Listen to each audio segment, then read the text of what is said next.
In this video, I'm going to talk to you about my top 7 tips for a restful and restorative night's sleep as a busy parent. Hi there, my name is Paul Glezer, and if you haven't been to my YouTube channel before, I am a personal trainer and health coach of over 25 years. I've had the honor of being able to assist hundreds, if not thousands, of people and parents achieve all of their health goals in body and mind. And the way I've been able to achieve this is by identifying simple yet powerful strategies that you can activate in your own life day in, day out, that is going to move the needle and progress you in a really, really powerful fashion. I myself have been fascinated with sleep for a very, very long time. I love sleep. I love getting into bed and feeling restored the next day. But it really became applicable to my life when I became a parent, as I'm sure you all realize with your own lives. Now, there are certain things we can't avoid, which is those sleepless nights when we have newborn babies or we have children that are challenging us late into the evening.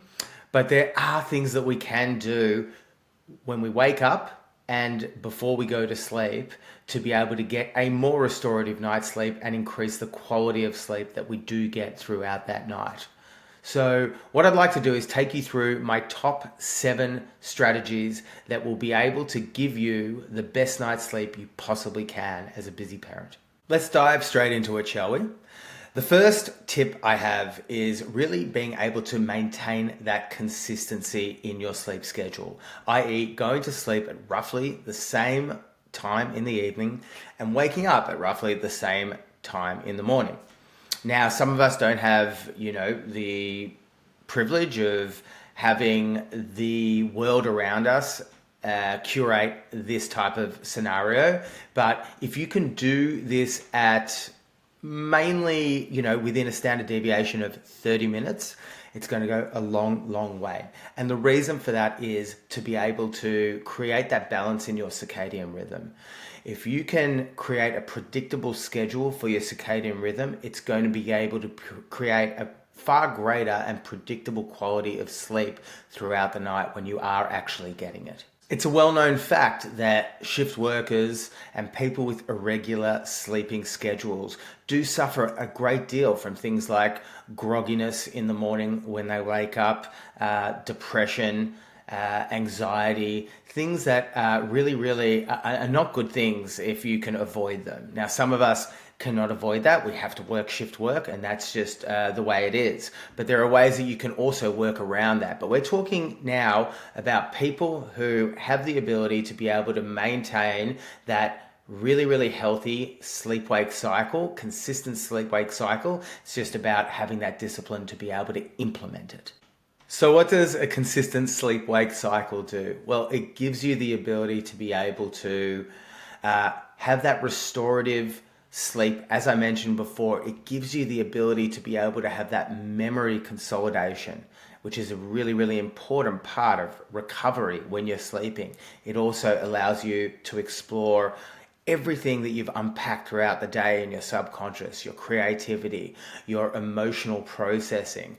And what it also does is it gives you a chance to be able to consolidate your hormonal response and recovery at nighttime, your immune response. Those that struggle with sleep really struggle with their immunity as well, and also struggle to be able to have that balanced hormone growth throughout the day. So just a couple of things when it comes to hormone regulation with sleep. Cortisol is something that I'll discuss a little bit later on. Hunger hormones like leptin and ghrelin are so heavily influenced when you have a regular or irregular sleeping pattern. If you are struggling with sleep, you are much less likely to be able to be on top of those hormonal responses when it comes to eating healthy foods and overeating, for example. And then there's the emotional irregulation that comes into play when it comes to overeating and eating things that you may regret later on. And then there's things like melatonin that come into play, which I will discuss later on. If you haven't liked and subscribed my channel yet and this video, please go ahead and do it. It gives my channel the opportunity to reach a great deal more people and parents like yourself who really require the attention that you guys need. You know, I'm shining a light on you guys because so often parents are neglecting their health. So if we can identify these really small yet powerful actions that we can take, that is going to make a tremendous difference in our lives. The next thing I want to discuss is the number 2 strategy on the sleep schedule and optimizing our sleep. And that's being able to have an effect on our darkness and our lightness throughout the day. Our circadian rhythm is controlled within the hypothalamus. And there is a signal that comes from the sun, the natural sunlight, that comes through into the lower part of our eyes. And it does send signals into our body to become alert, to wake up. And it awakens chemicals like cortisol to be able to be productive throughout the day. In fact, it's an incredibly powerful chemical to become productive throughout the day, but we need to be able to make it productive at the right times of the day. So if we get outside when the sun angle is relatively low, which is very close to when we wake up, that sends a signal to our body to wake up, be productive, and start the day. This elevation in cortisol first thing in the day is not just powerful for being productive. It's powerful for memory recognition. It's powerful for mood enhancement when activated at the right times of the day. So consider this. Next time you are looking for a restful night's sleep, the actions begin in the morning, not just in the evening. Start with recognizing that you are in collaboration with the sun, and being able to recognize that means that you start your process early in the morning, and then we obviously start to wind down late at night. In the evening, if we are able to be exposed to the sunset, that sends a signal to our body to be able to start to slow down, increase our melatonin response or our productivity of melatonin, and start to increase our serotonin levels. What happens there is it starts to get us to wind down and be, I suppose, less productive and more restorative to be able to prepare ourselves for sleep. Now, where a lot of us go wrong is we don't go outside first thing in the morning and we don't expose ourselves to the natural sunlight, and we actually do the opposite in the evening. We blast our living room with fluorescent lights, and we watch TVs, and we look at our phones, and we watch and we do work on our laptops. And this is sending blue light signals to our system and our body when we are trying to wind down, increase our melatonin levels, and get ready for a restorative sleep. Now, when we're doing this, we're sending mixed signals to our body, and there is absolutely no surprise why so many people are feeling like zombies throughout the day, because they have got it all the wrong way around. The number 3 strategy I want to talk to you about is controlling our temperature. So many of us keep a temperature in our bedroom that is way too warm. Ideally, what we want to have is that sleeping temperature of about 18 to 20 degrees Celsius. I live in Australia, so I'm going to speak in that language. Feel free to convert it if you are living in America or other parts of the world that require it. Our core temperature drops naturally when we get into sleep. And it means that we are then being primed for a more restorative sleep. Now, if we start tinkering with our thermostat and creating too much heat in our external environment, that's going to mean that we are going to have a disrupted sleep. We're going to feel agitated when we are in that sleeping process, and we want to be in that ideal spot between 18 to 20 degrees, as mentioned. environment disrupts our sleep, it means that we get frequent wake-ups throughout the night, and it does have a negative effect on the quality of sleep that we're going to be getting. A couple of things that I like to do if I'm actually feeling like I need to get to sleep quicker, and this might feel counterintuitive based on what I just said previously, but having a hot shower first thing at night actually cools up your core temperature, ironically. So what happens is it gives you the opportunity, if you have a short hot shower, it gives your core temperature the opportunity to cool down, and that is a really great thing for you to be able to get primed and ready for a restful night's sleep.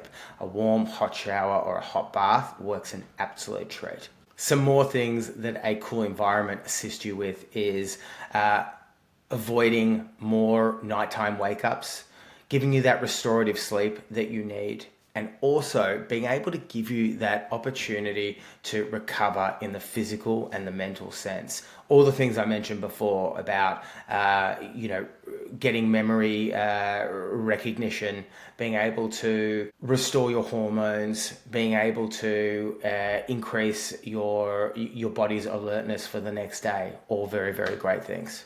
If you feel like you are struggling with your sleep and you want to talk about how you can articulate a greater understanding of being able to implement a really solid sleep schedule, especially as a busy parent, don't be afraid to reach out. You have my contact details right below, and I'd love to be able to talk with you about some really simple strategies that you can get moving and going straight away. The fourth strategy I'd like to talk about is managing stimulants in your life and how they have an effect on something called adenosine receptors. Adenosine is a neurotransmitter that actually accumulates throughout the day and eventually comes to a point later in night where it makes you feel sleepy and restful and starts to get you ready for sleep. Now, a lot of people, when they wake up, they will have coffee first thing in the morning, and that will begin to block that adenosine receptor, and that blocks that natural cycle where we have that increase and then drop as it comes in at later in the night. Now, this isn't necessarily a bad thing, but the timing of the stimulants when you are doing this is going to be really important for you to be able to not disrupt your sleep cycle. Now, caffeine can have a half-life potentially up to 8 to 10 hours. So if you're going to aim to go to sleep at 10 o'clock at night and you're still having your last coffee at 2 or 3 o'clock in the afternoon, that's potentially going to have a negative effect on the quality of sleep when you eventually do get to sleep. It may even have a big impact on you getting to sleep itself. So this is something to consider. If you are having coffee or tea too late in the day, you want to be thinking about bringing that forward in the day. Another thing that Dr. Andrew Huberman talks about is waiting about an hour for your body to just become accustomed to those adenosine receptors, so you don't have your tea or coffee first thing in the morning straight away, but you wait half an hour for your body to just get back into that kind of natural cycle, and then you can have your coffee. The fifth strategy is an adequate wind down routine. I came across a method that has really assisted myself and a lot of my clients in the past, and it's called the 10-3-2-1-0. It starts with 10 being no caffeine within 10 hours of going to sleep. 3, I believe, is no big meals before you go to sleep, 3 hours before you go to sleep. 2 is not having any work-related tasks 2 hours before you go to sleep. 1 is removing all technology from your environment when you are going to sleep. And then 0 is the amount of times that you press the snooze alarm the next day. One other bonus tip that I like to activate is setting a reverse alarm about 45 minutes before you go to sleep. So if you're sitting with your partner or watching TV or whatever it might be, if you're able to set that alarm and say, this is the time where everything turns off, I am starting to prepare myself for bed, I'm going to brush my teeth, have a warm shower if that's what I'm going to do, sit down, read a book, or lay down in bed, read a book without any technology around. That really helps a lot of my clients just to have that physical trigger to be able to say, it's time for me to start getting ready for bed because I know this is what I'm going to need to have a restful night's sleep. The sixth strategy I want to talk about is managing stress. Now, a lot of people manage stress in different ways. I like to meditate. I like to do something called NSDR, which is non-sleep deep rest. I like to listen to music that activates a relaxing response emotionally for me. Whatever it might be for you, start to explore it. But meditation works for me. Reading a book works for me before I go to sleep as well. Generally speaking, under a chapter and I'm out like a light. And just being able to find what it is that gives you the ability to manage that stress and wind down, because stress will have an impact on the quality of sleep that you are having. If you are constantly in that analytical, anxious headspace, A, it's going to be really, really challenging for you to get to sleep, and B, that rumination of things that you haven't completed or are yet to complete for the next day are going to seep into that subconscious when you are sleeping, which is going to have an unconstructive impact on the quality of your sleep. And the last thing, number 7, is your sleeping environment. Now, I've touched on this a little bit with the temperature control. Another thing is being able to invest in a really, really good mattress, a great pillow, something that you feel you're going to be able to get an optimal amount of sleep with. So many of us skimp out on beds when it comes to it and spend money on other things that probably are not giving us the greatest value for money. When you look at it, you're spending probably 6 to 8 hours of your day on this piece of equipment. So it's a great idea to be able to invest in that and to get the greatest bang for buck and return on investment when it comes to it. I personally put my phone on flight mode. I'm working on keeping my phone outside of my room, but right now I have it on flight mode. I try my best not to look at my phone before I go to sleep.